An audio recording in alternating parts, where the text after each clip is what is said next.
Welcome to Dodgers Dogs. As part of the Dodgers Daily Network, Casey Porter here. So glad you decided to tune in. How about that wonderful show of Austin Brubaker on Saturday night, breaking down all the different competitions in spring training. Yesterday was a super exciting day. Sunday was a great day. We're going to cover all the action today here on Dodgers Dogs as part of the Dodgers Daily Network. Thank you so much for tuning in. I am going to we've got Al Minerva in the house so far, and Craig, hey, I'm going to put the link right there. Chuck's in the house. If you want to hop on in, come on in. But other than that, we've got a full show today. We've got a lot to talk about in terms of some of the races that are going on. How about the fourth outfield spot? Who are you thinking right now? Michael Ciani? You thinking Jack Sawinski? You thinking Alex Call? What would be your thoughts on that? What are you thinking about starting second base and or the fifth infielder? Who's that guy right now? Who's it going to be until Tommy Edman gets back? Hey, who is the starting second baseman maybe even when Tommy Edman gets back? Which prospects have turned your head the most? I think Josue De Paula and Zaire Hope would be two of the top candidates. But beyond them, who else really has made you think, hey, of course, we all knew about Josue and Zaire. If you pay attention at all to prospect talk, you've heard about them. But what prospects in this spring training setting have you looked at and went, yeah, maybe I kind of knew about them, or I didn't know about them at all, and wow, these guys are really good. I think we have a couple of those guys today that we can talk about. We also have a couple of kind of underrated type prospects that we've been telling you about here on Dodgers Dogs as part of the Dodgers Daily Network that are showing to be very good players, both offensively and defensively. It was great to see Mookie Betts back throwing the javelin. That's really cool. And it was great to hear the narrative again one more time about just the maturity of knowing how to handle the shortstop position for the second year, going into his second year as the starting shortstop. Great to see Max Muncy back on the field. And it's really kind of cool to see the layers of the spring training to where you get to see the Cody Morses, the Elijah Hanelines, the Joe Vetranos, the Landon Vitteriks that you saw yesterday, guys like that. But then you're also starting to see Mookie Betts ramp back into it slowly. Max Muncy got in the other day. Kyle Tucker's gotten a couple of at-bats. Freddie Freeman has well-defined that he needs about 50 at-bats in spring training to get going. And how about the backup catcher? I hate to say backup catcher, but it is what it is because you have an all-star catcher in Will Smith in front of him. How about Dalton Rushing all of a sudden? He's hitting close to 270. He hit the seventh longest home run of any hitter in all of spring training yesterday. His OPS is well over 800 now. And he's popping, at least leather to leather, about a 1.8. Leather to leather. Leather from leather to leather. That means as soon as it hits his glove to the hitting the glove of the fielder, whoever that may be. Dalton Rushing all of a sudden is looking like Dalton Rushing.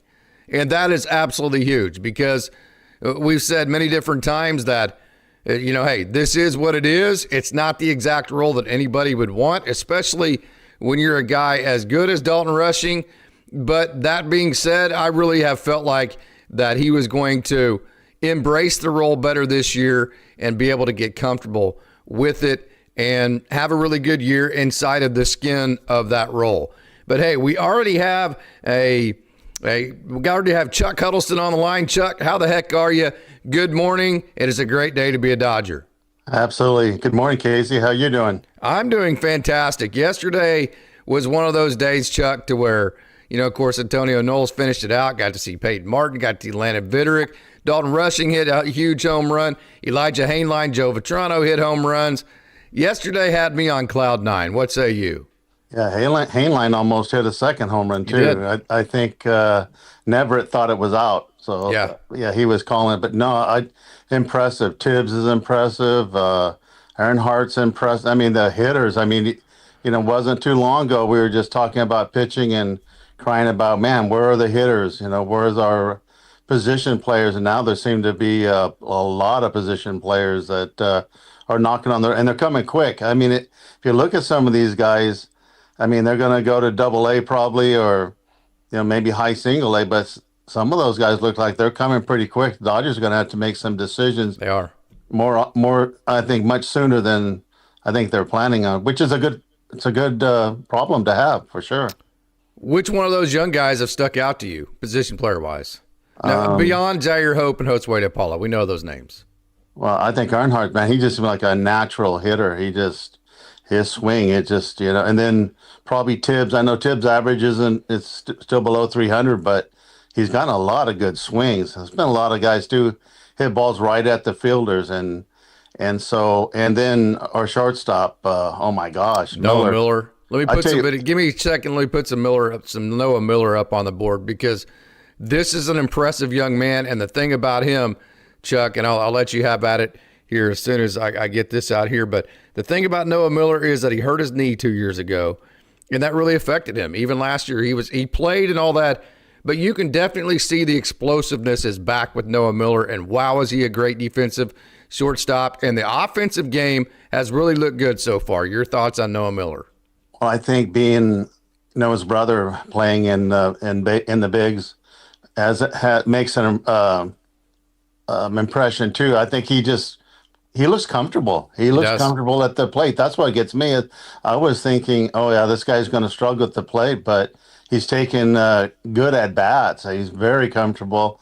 It makes me wonder what happens if he just I hope they don't trade him. I'm thinking he might force a move quicker than the Dodgers anticipate a move. Because to me, he looks like a long-term and a switch hitter. I mean, what else do you want? If he hits at all, I mean, he's got a place in the big leagues probably for quite some time.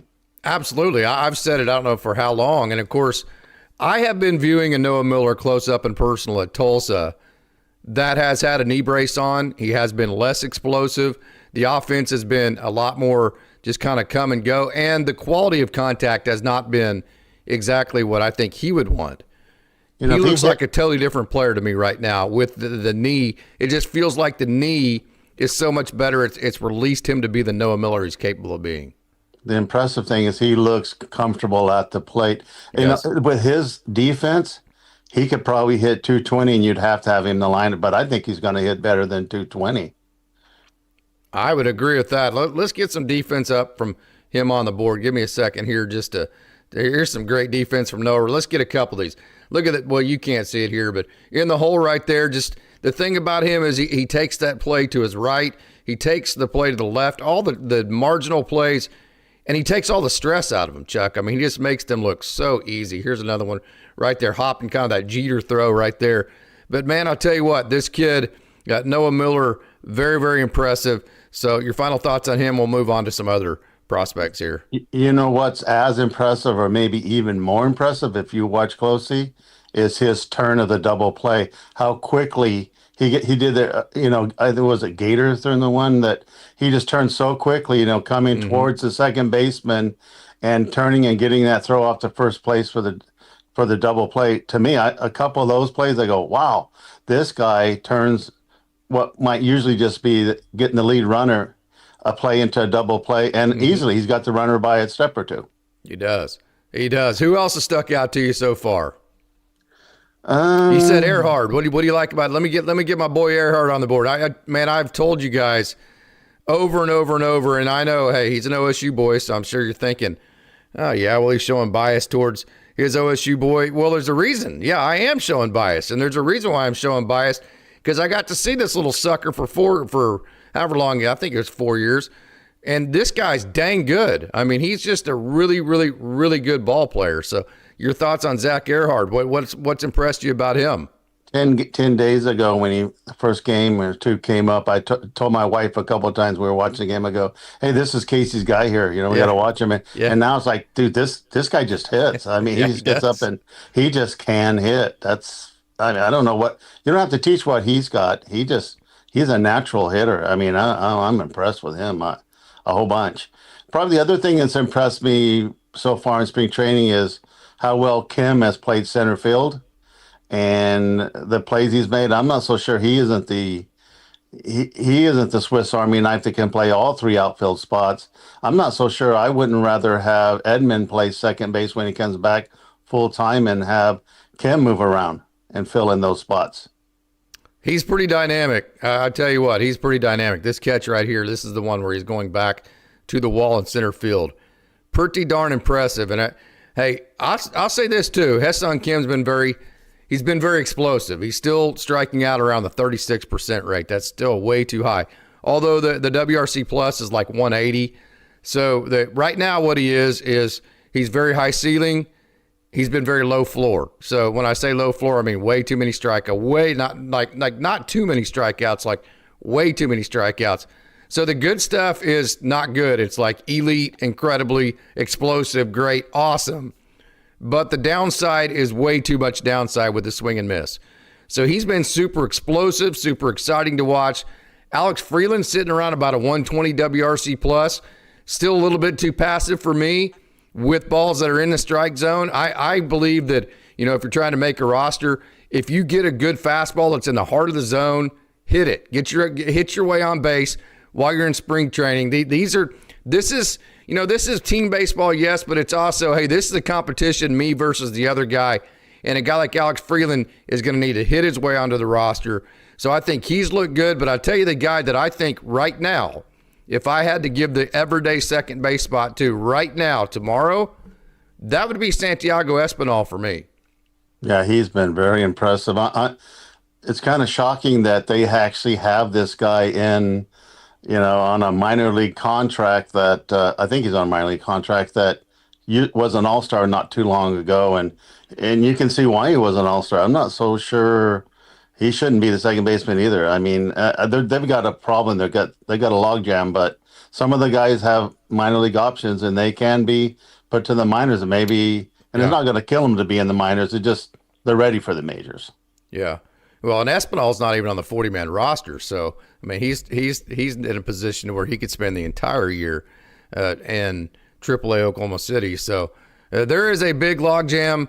Espinal, I'll tell you what, of all of the guys that I didn't know a whole lot about, which would be the newcomers coming in, he is the one that I've probably Ryder Ryan too, but I knew about Ryder because of River and backing up into his North Carolina career. But I would say Santiago Espanol is the guy that I've dang, man, this dude is good. And here's another deal about him. He's versatile, obviously.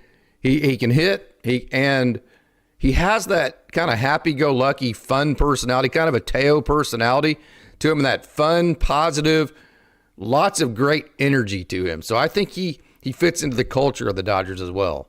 Well, I don't know what kind of contract he's on, because a lot of these guys that are on those make good minor league contracts, when spring training is over, they have a deal that, either got to let me go or put me on the big club. So that might be the deal that he has, because he's a high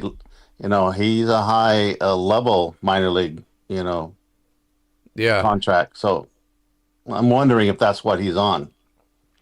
Yeah, he's definitely on a minor league contract. And I mean, I don't know. Like I said, I don't know if at the end of it, he has the ability to become a free agent, like if it expires or whatever. I would doubt that. That's usually a situation to where you have a handshake and you say, hey, if I don't make the team here, go ahead and DFA me and see if I can get picked up by somebody else. But he wouldn't even have to do that because he's not on the 40-man roster. So any more thoughts on what's going on here so far? What's stuck out to you in spring training?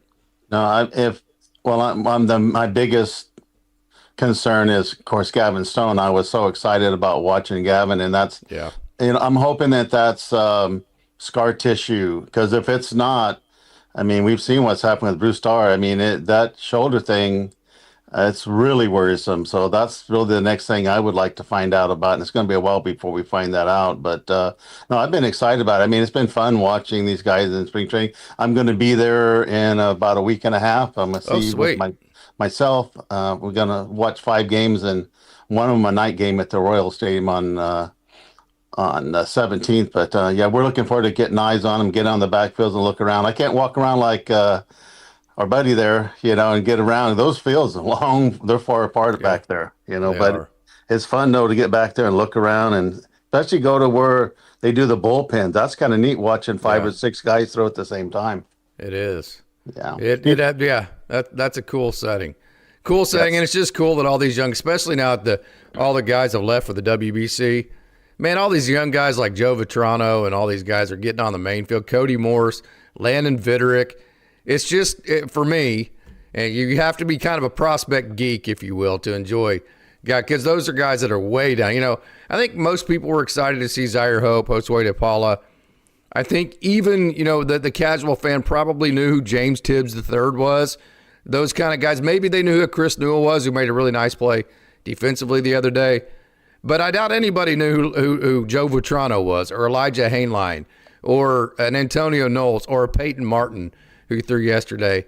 And so you got to be kind of a little bit behind the curtains to know who those guys are. But for guys like us who do follow those guys, that's a really cool experience. And congratulations, by the way, to Payton Martin, who got the W yesterday. And congratulations to Cam Day, who got the W on Sunday. So that's really cool for guys like us, isn't it? Oh, Payton looked really comfortable because he had a few little kind of thought, oh, is he going to get out of this or not get out of this? And he kept his calm and he did that. And one thing that's really cool is in the old days, I would watch these and there were a lot of young players that I didn't know, even though I followed it closely, but through your channel, I think there's only been one or two names so far. And I've watched every game that I didn't recognize who they were and where they came from. And this year they're really bringing a lot of people up, with the zero numbers. I think Neverett said yesterday there was only, or the day before, there was only one, I think it was 09 or something. They didn't have someone that didn't play with a zero in front of them. These kids, when they get down and when they get their assignments, they're going to really excel because they've had a chance to play in the big club and they're going to be comfortable. They're not going to be nervous about playing a minor league game after playing on the major league stage there in front of their peers. I think it's a great situation for the Dodgers.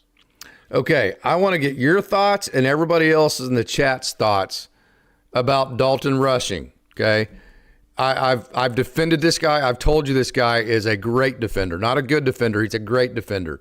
He threw out 30, I think it was close to 33% of base runners last year, which was in between 10 to 15% higher than the league average. This is a guy that can control the running game. He is a great pitch caller. He owns the pregame meetings. He's good at balls in the dirt. And then obviously he has the hit tool. So in the chat, tell us what you think so far of Dalton Rushing. All of a sudden he's hitting almost 270. All of a sudden he's throwing runners out. All of a sudden he's hitting massive bombs like he did yesterday. And he's turning into the Dalton Rushing that we thought we were going to get. So chat, give us your thoughts on Dalton Rushing. Chuck, you give us your thoughts. In the big leagues, there's only 4 or 5 catchers that really control the running game, and one of them being Will Smith. Yeah. And Dalton looks like he could be one of those. I was happy with his defense last year because his game calling was, really, really did a good job. And considering what was on his plate, he's done well, and he's got talent. You start seeing it.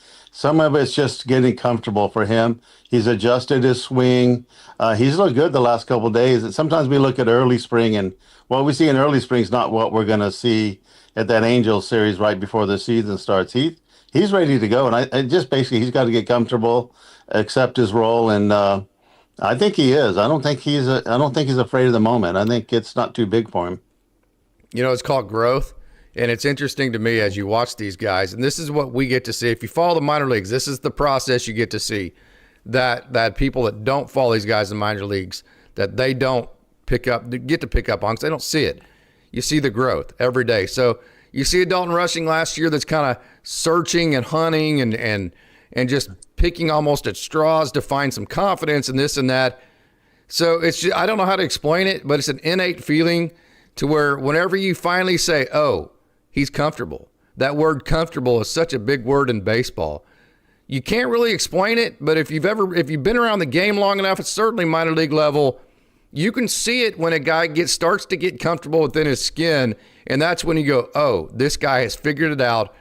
I am seeing that in Dalton Rushing right now. I'm seeing in Dalton Rushing one of the biggest words you can use for a baseball player in terms of predicting success in the future.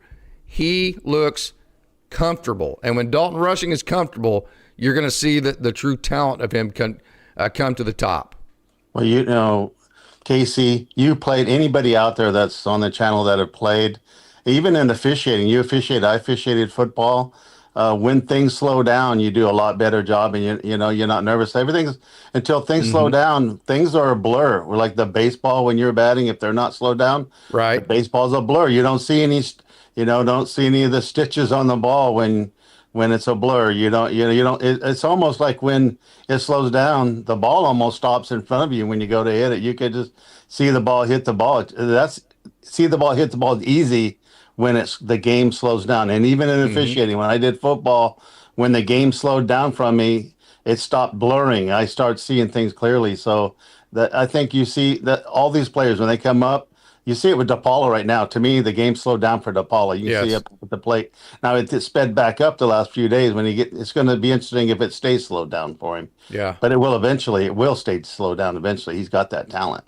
And this is the big chance for Dalton, because Will's not going to be around, so he's going to have a chance to play every single day. And like Craig says, he needs to prove it for an extended period of time, of which I have no doubt that he will. So, hey, Chuck, any final thoughts here? Thanks for joining. This is absolutely awesome, as always. Yeah, before I go, one last thing. Doc yesterday, and he has the last couple of interviews, is actually mentioned Alex Freeland. And I couldn't even, I ran it back a little bit. And I said, well, did she ask him about Alex? But he mentioned Alex and how comfortable Alex is and how much growth he's seen him. So that's interesting that Doc's gone out of his way to talk about him. So he may end up getting option, but he's definitely, they're impressed with him. And that switch hitting, I mean, that, with Miller and them, I mean, it's amazing how many switch hitters they have. I thought that was kind of going away in baseball, but it's interesting to see that. That's a unique thing nowadays. Yep. Yeah, you saw Logan Wagner get a hit the other day, too. He's a switch hitter as well. So, for sure. Hey, Chuck, appreciate it, brother. Yeah, take care. You have a great day. Thank you so much for joining in and joining the show here. So, Chuck Huddleston, thank you so much. What awesome thoughts, as always. Does such a wonderful job. Just a wonderful Dodgers fan, wonderful baseball brain, no doubt about it. So, thank you, Chuck. I have put the link to the show in the chat. So, hey, come join along. I have a comment here that you can't hear me. I don't know why that would be. My UV meters are working perfectly. So, JC Gonzalez, can you give me a confirmation if you can hear me now or not? So, again, audio only, no video. Come in and join the show, and we can absolutely get after it. So, another guy, here's a guy I want to talk about that got the W. I think it was Sunday, because I didn't cover the Saturday games because it was split. And to be honest with you, Saturday's kind of my day to go do all my OSU stuff. But I wanted to show you Cam Day. This is Cam Day right here from his outing on Sunday. Congratulations, Cam Day. Hey, I know it's spring training. I get it. The games, yes, you keep a scoreboard. We had this conversation the other day. But nobody's going to even know what the Dodgers' record in spring training is. So I get it. Spring training's not about wins and losses. Totally understand that. But I'm not going to take away from Cam Day because, first of all, just getting on the main field for a guy like this is huge. And then getting a victory in front of Dave Roberts, in front of Mark Pryor, in front of all these guys, and to come out and do and show what you're capable of, that is a huge moment for a guy like Cam Day, Big Red. He was 95, 96. That fastball at the end of last August reached 99 with Double-A Tulsa, and that was in a game. The slider takes different shapes. He has a two-seam sinker that comes in on the hands. I'm just telling you, Cam Day has some of the dirtiest stuff. That one right there can reach 99. See, that's a 96er there. Cam Day has some of the dirtiest stuff of any pitcher in the Dodgers organization. It's kind of the Ben Kasparius thing. It's all about execution. And kind of like the Dalton Rushing thing, what I've seen with Cam Day is I see a very confident, look at that pitch there. That's a get-me-over pitch. I see a very confident, a very comfortable, and just hey, give me the ball, let me go do my deal, Cam Day on the mound. How about undrafted free agent, just like Austin Gothier, Gator? We saw him the other day. And the guy you probably know the most, just like Jack Dreyer.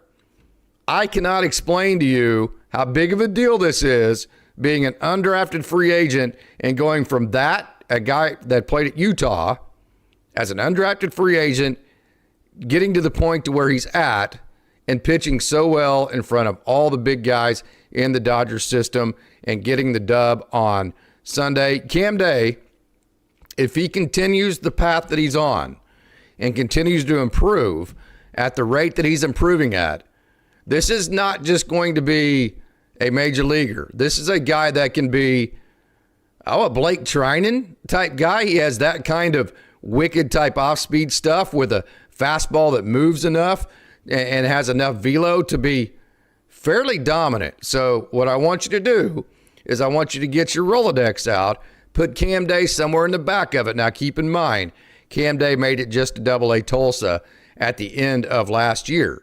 So he's not at the doorstep, but still we know that, hey, when you're at Double-A Tulsa, you're really close. As a matter of fact, you're one phone call away, as Michael Grove saw and we've seen before. So just definitely put Cam Day in the back of your Rolodex, pay attention, and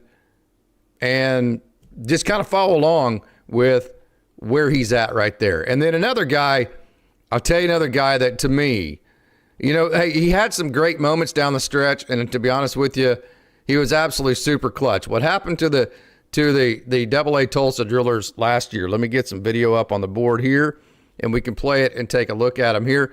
This is James Tibs III, and do not leave out the third because he is very proud of where he came from. Came to the Dodgers last year, kind of had to learn the business of baseball, if you will, got shopped around a little bit, ended up with the Dodgers. Him and Zach Gerhard came over. And yeah, he was good with the Drillers, but what he really was what happened to the Tulsa Drillers. They were one of the worst minor league teams in minor league baseball last year. But in minor league baseball, you have two seasons. You have the first half and the second half. And if you win your division in either one of them, you make the playoffs. So the records after the first half completely erase in terms of the race to the playoffs. So you can be the worst team in baseball in the first half. You're 0-0 in terms of your record that applies to the playoffs. So the Tulsa then had a very good second half. They brought up Wyatt Crowell. They brought up Luke Fox. They brought up Kyle Nevin. And then they got James Tibs III and Zach Gerhard. And they brought up Cam Day. And James Tibs was a lot better than the Dodgers than he was in the Red Sox system. I think he came from Portland, the Portland Sea Dogs, and up there in Maine. And he was good, but what he really was clutch. I mean, he came up with like 3 or 4 of the biggest hits of the season for Tulsa that helped them make the playoffs. So he likes the big moment. He was the ACC Player of the Year when he was at Florida State. So he has the talent. And then what I see this spring, I see the James Tibs III that I think the Dodgers thought they could turn him into. Again, like Chuck said, not batting 300 yet, but this is an offensive game right here in James Tibs III that if he gets things flowing and gets comfortable and gets confident as he's supposed to be, this is a guy that could be a plus offensive player for the Dodgers in terms of what they got for a Dustin May, which he was going to be a rental. I mean, for anybody else that went and got Dustin May, because he was a free agent at the end of last year. So when you take into fact that the account of what Zach Gerhard is doing so far in spring training, the way that James Tibs III looks so far, the fact that the Dodgers weren't going to be able to keep Dustin May, one of the greatest trades of all time, Zaire Hope and Jackson Ferris both look fantastic. How about that trade for Michael Busch, especially considering that you got Yency Almonte back? And then how about my boy yesterday, Big Joe? Big Joe, let's put some video up on the board. Big Joe Vetrano. This young man is out of New York, went to Boston College. His dad is part of the NYPD. I love that swing. See, watch this swing. Really flat swing, and I love the way you watch him use his hands. Love the way he uses his hands right there. Lots of buggy whip to that barrel. This dude is big boy strong. He has massive exit velos. Ups and downs last year, not gonna lie about that. But this is a guy that has he definitely has a great hitter approach first, talking about Joe Vetrano. He tries to be a great hitter. The exit velos or the launch angles coming off the bat are probably a little bit lower than what Dodgers hitting coaches would like because he's such a big dude and the ball, he makes such impact. I mean, his exit velos are so loud that if you can get it in the air like that, see, I mean, that's probably about a 40-degree fly ball. I mean, it's hard to hit a home run off a 40-degree fly ball. And he cleared the fences by 10, 15 feet. So the average human being, if you hit a 40, 45-degree fly ball, that ball's probably going to the warning track. That right there goes to show he didn't just hit the crap out of that ball. He actually missed that ball. He got under this ball just a touch. Again, probably, I don't know exactly what it was, but a little bit higher than you would probably suggest the optimal angle for a home run, and still he cleared the fence by a good ways. And that's because his ball has impact and his ball has carry. So Joe Vetrano is a guy that hasn't put it together yet. I'm not going to try to blow smoke with any of that. Definitely hasn't put it together yet. There's been long patches of emptiness in terms of his offense. He is only a first baseman, so there's all of those situations. Not going to blow smoke about any of it. But in terms of a guy that has the possibilities of being a guy that can hit the ball at an elite level in terms of making impact on the ball, Joe Vetrano is one of those guys. So I was super excited to see him on the main field. And then Payton Martin, I say this all the time about him. Payton Martin is like riding that bull, right? I mean, you're riding that bull. You're trying to break in a new bull, and as you're breaking in that new bull, okay, you might end up in Canada, or you might win the race by about 1.5 miles, right? That's Payton Martin. So you have 2 walks, you have a hit batsman, but then you settle down, you get a pop up, you get a strikeout, and Payton Martin went 2 scoreless innings yesterday. Looked pretty good. I mean, that changeup, he's working on that splitter type changeup. Didn't look as great as he's going to look. That's how confident I am in him. But I thought it was a really big deal for Payton Martin to get the dub yesterday on the main field. So for him, what I'll say about Payton Martin, a couple of years ago, he was a huge prospect. He's still only 21 years old, super athletic. That way, Payton Martin, he actually fielded that ball like he was a pitcher and not a shortstop, set his feet and threw it. If you remember, he fielded that ball like a shortstop last time out and threw it to Ryan Ward, and it ended up being a throwaway. So good job there of setting your feet and throwing to second base. Payton Martin, Great Lakes last year, not threatening the major leagues anytime soon, but I was excited to see him get the win on the main field. Lots to work on. Big year for him. Needs to refine the execution, needs to refine the consistency. Absolutely no doubt about that. But it's all there, and it was exciting to see him get rewarded with the victory on the main field yesterday for Payton Martin. And then a guy that I've been telling you about all offseason, we touched on him just a minute ago when Chuck was on the line. By the way, if you want to join, the link is in the chat there. Elijah Hanine, right there. That a boy, Eli. Look at this, and a couple of things to unpack here as you see this home run. Look at who that is chasing that ball. Anybody know who that is? That is one of my favorite Dodgers of all time. That is one Mr. Drew Avens. And Drew Avens now is with the Colorado Rockies organization. That was him chasing that ball. But a couple of things with Elijah Hanine.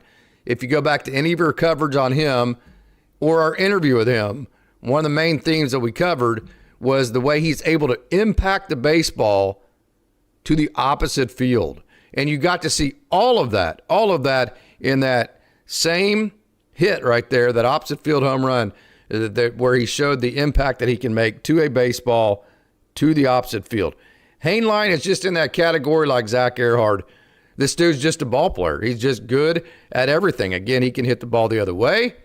He definitely has pull side pop. He can hit line drives. He can hit home runs. He can play shortstop. He can play second. He can play third base. Here's a couple of really nice plays from Elijah Hanine at second base that he made the other day. And he is very, very clutch. He loves the big moments. His very first play as a Dodger was in the bottom of the 7th inning that I believe gave Evan Shaw his first victory as a pro. Look, that's a nice play. Elijah Hanine, the way that I describe him, he's just a ball player. I mean, there's nothing he doesn't do well. There's nothing that's going to step out and you go, okay, well, Does he have like Joe Vetrano exit velo numbers? No. Does he have Ha-Seong Kim speed? No. Does he have, an elite throwing arm? No. Is he like the Ha-Seong Kim type athlete? No. Does he have any one tool that's a carrying tool? No. But Elijah Hanine is just a ball player. I mean, he just does everything really well. And when you add everything really well up and put all that into a bottle, then you have a really good player. So I think Elijah Hanine will be a major leaguer someday. Obviously, don't know if it'll ever be with the Dodgers. It's pretty tough to crack in the Dodgers lineup, especially as a position player. The pitchers, they shuffle in and out pretty well. But as a position player, it's pretty tough to do. So we'll see how that goes. And another guy that I think is going to play kind of like the Kyle Hurt thing here, I think a guy that's going to have anywhere from a role to maybe at times a substantial role, 6'10" Paul Jervase. Paul Jervase went D3 out of high school, was just kind of fiddling around with his college career, wasn't even having success at the D3 level, was having such little success that he wasn't even really getting to pitch a whole lot. And his dad basically told him, hey, either you take this game seriously or no more money from us to go to college. Paul was like, well, that's fair, right? And so he hooked up, ended up making his way to the Division I level his last year. The Dodgers got him last year in the Hunter Fiducia trade from the Rays organization. And he made his debut with the Dodgers last year at the major league level, but didn't really have the impact that I thought he would have more of an impact down the stretch last year than he did. I think he is really on track to have a real big impact at times, not consistently. I think there's probably a good chance that he's going to start in AAA Oklahoma City, and not because he's not good, just because there's so much depth. But I think there's going to be times, based on injury, based on when the Dodgers need an arm, where Paul Jervase is going to make a pretty big impact with the big club. I think he's capable. I think he's poised. And I think being the second year in the Dodgers organization, he's kind of understood what the Dodgers want from him. So I'm excited to see what this year has in store for Paul Jervase and see how he handles that. Kind of a sleeper guy that I wanted to talk about, because we don't talk about him a lot because he hasn't quite put everything together yet. But to be honest with you, he had just an absolutely awesome end of 2025. This is Chris Newell. All 5 tools. He can run, he can hit for power. The bat to ball he's working on, swinging and missing less. The arm is great. Matter of fact, he's a pitcher as a young kid till he had to have Tommy John when he was 16, so he has a plus arm. Can absolutely run. He's the all-time stolen base leader in the history of postseason for the University of Virginia Wahoos. I mean, not a complicated throw there. I'm not going to make too much out of that, but still it's accurate. And to be honest with you, this isn't all he's got on his arm.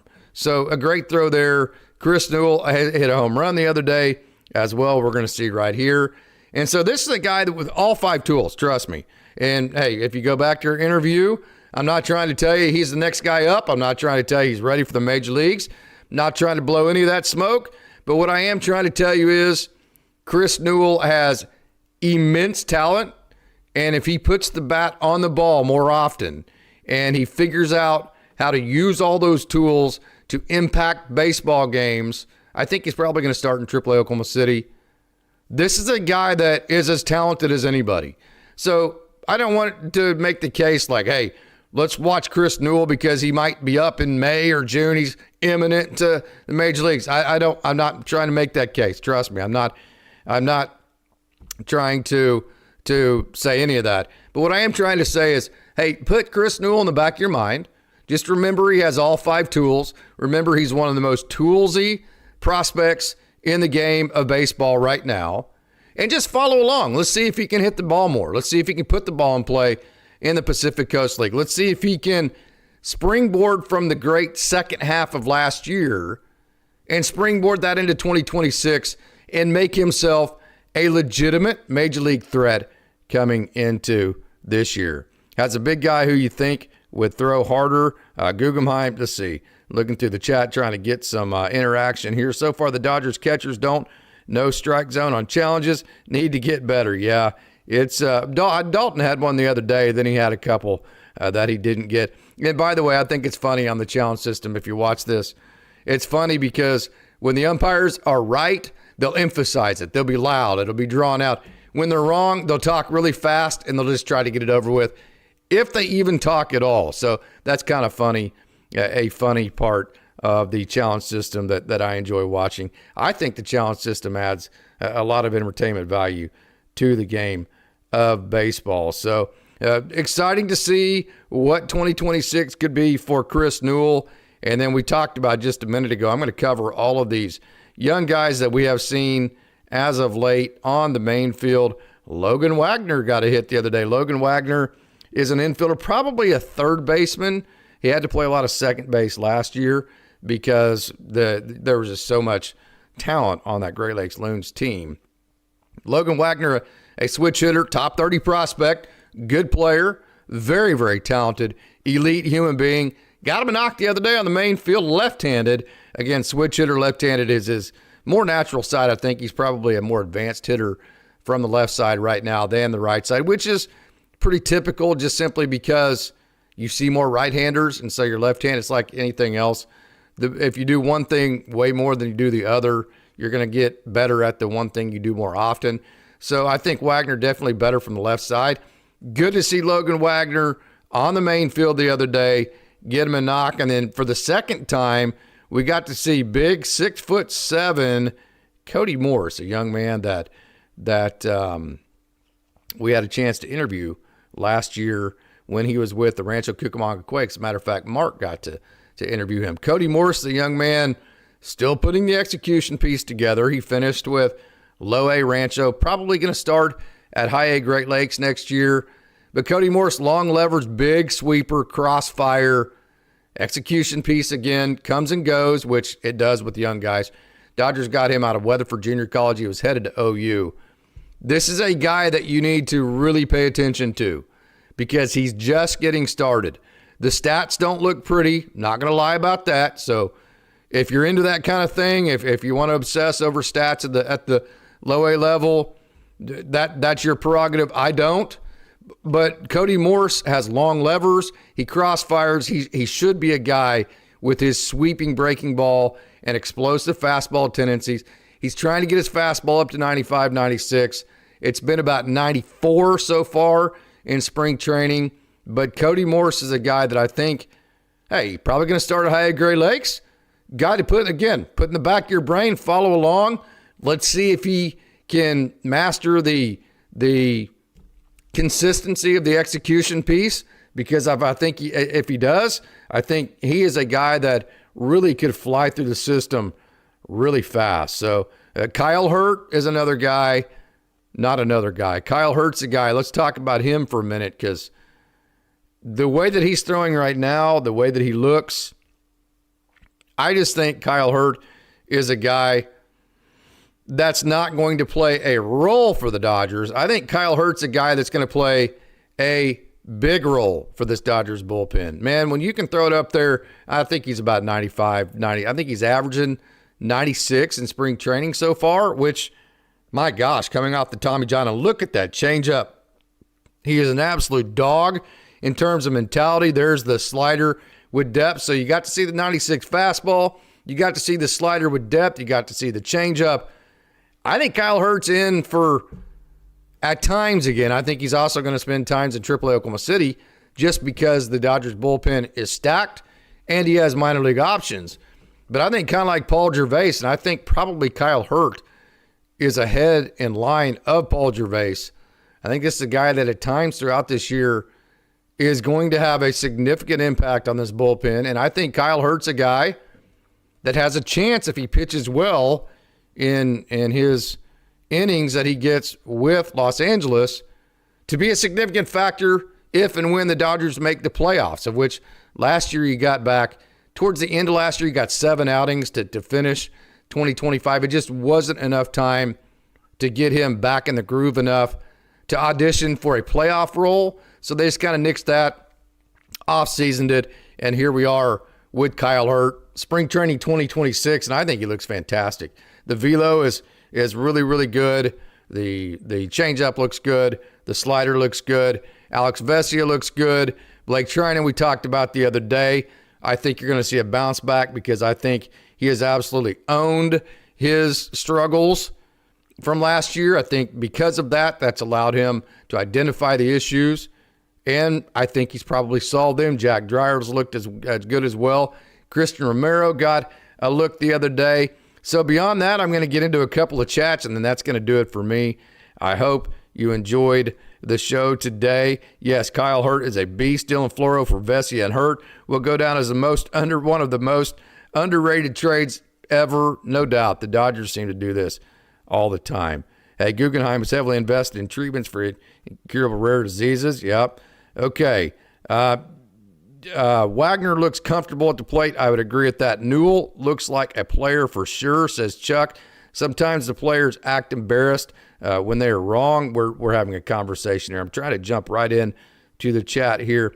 Dodgers, Alba Minerva says, Dodgers only have one problem. Well, two, in my opinion, front office related. I'm kind of diving into the middle of this, so if it's clunky in terms of how I'm reading this, I apologize for that. So, hey, I think right there, that's going to end it for me. I've got to get, so I do this on my lunch hour. So I want to appreciate all you wonderful Dodgers dogs. Again, this is going to be a 9 o'clock Pacific-ish. Sometimes I'm a little earlier, sometimes a little later, but around the 9 o'clock Pacific time. Just put this on your schedule, and let's make it happen every Tuesday through Friday. So, hey, I want to thank everybody for tuning in. It's always just so humble to see the support that we get here at Dodgers Daily. So thank you again so much for tuning in. And as always, never forget, it's a great day to be a Dodger.